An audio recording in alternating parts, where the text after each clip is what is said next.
کسی که سوره واقعه بخونه میشه محبوب خدا. یک سوره‌ای که 5 دقیقه وقت میبره محبوب خدا میشه. دوم، احبه الی الناس، خدا یک کار میکنه یا حببه الی الناس، یک کار میکنه مردم هم دوست بدارن.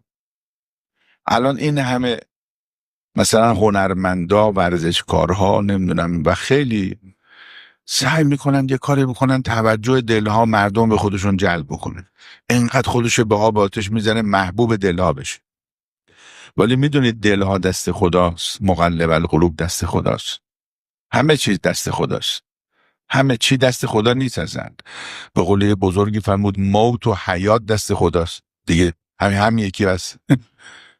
چه بسا میلیون ها آدم تصمیم میگیرن یکی از بین بره، زنده است. گفت گر نگهدار من آن است که من میدانم، شیشه را، بغل اشتباهی من فکر میکنم، شیشه را در هدف سنگ نگه میدارد. ای دل، ای دل غمین مباش که مولای ما علی است.